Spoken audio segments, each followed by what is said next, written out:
नमस्कार। कैसे हैं आप सब?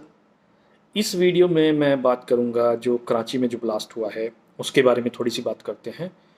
कराची में एक ब्लास्ट हुआ है, एक लेडीज़ ने खुद को उड़ा लिया है। वो यूनिवर्सिटी में ही पढ़ती थी और उस हमले में कुछ चीनी तीन चीनी नागरिक हैं और एक पाकिस्तानी और कुछ लोग घायल भी हुए हैं। उनका हमले का मेन टारगेट जो था वो चीनी नागरिक ही थे।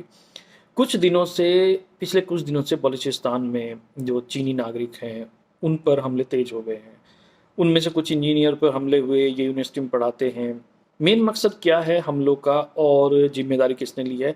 बीएलए जो वहाँ की एक बलोच लिबरेशन आर्मी है, जो आज़ाद बलूचिस्तान जिनकी मांग है, उन्होंने इस हमले की जिम्मेदारी ली है। लेडीज़ यूनिवर्सिटी में ही पढ़ती थी वो, और हाईली एजुकेटेड भी थी, मैरिड भी थी, बच्चे भी हैं उनके।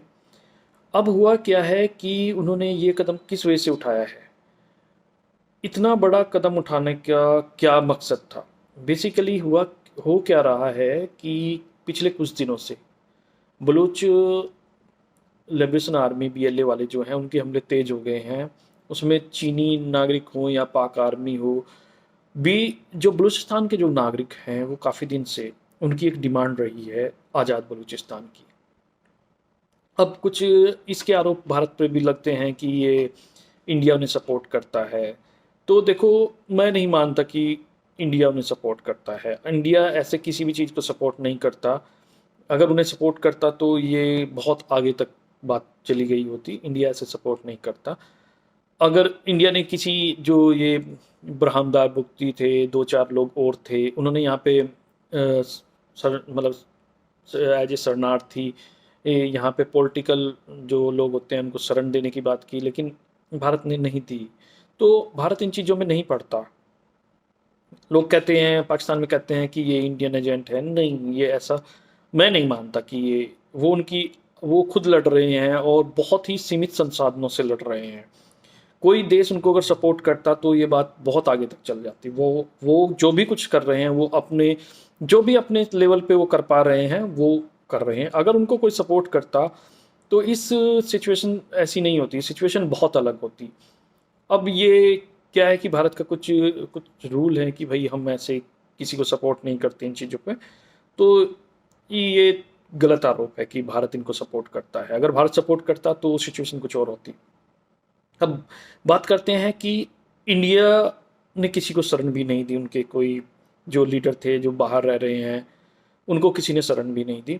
दूसरी चीज़ क्या है कि अगर पाकिस्तान और बलूचिस्तान में इस तरह की कोई कार्रवाई होती है तो उनका इंटरनल मैटर है, हम उसमें दखलंदाजी नहीं करते।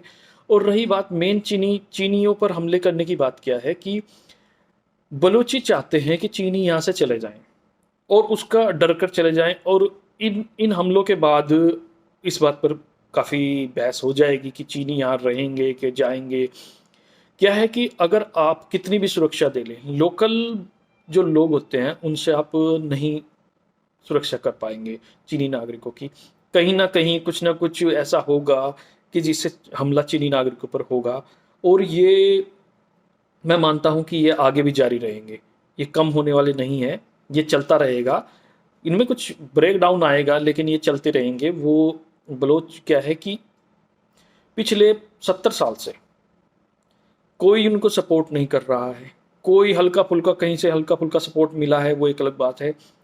उन्होंने खुद अपनी जो ये इनकी जो आज़ादी की जो मुहिम कह लो, ये तहरीक कह लो, वो खुद इसे जिंदा करे हुए हैं, वो खुद चला रहे हैं। बहुत सारे हजारों लाखों लोग मारे गए हैं, लेकिन वो फिर भी इस जो आज़ादी की तहरीक है उनकी, वो उस पे चला रहे हैं। और ये देखते हैं आगे क्या होता है, कैसे होता है, ये तो डिपेंड करता है, समय ही बताएगा। लेकिन थोड़ा सा क्या है कि आगे ये और ज़्यादा होते रहेंगे, मेरा मानना ऐसा है।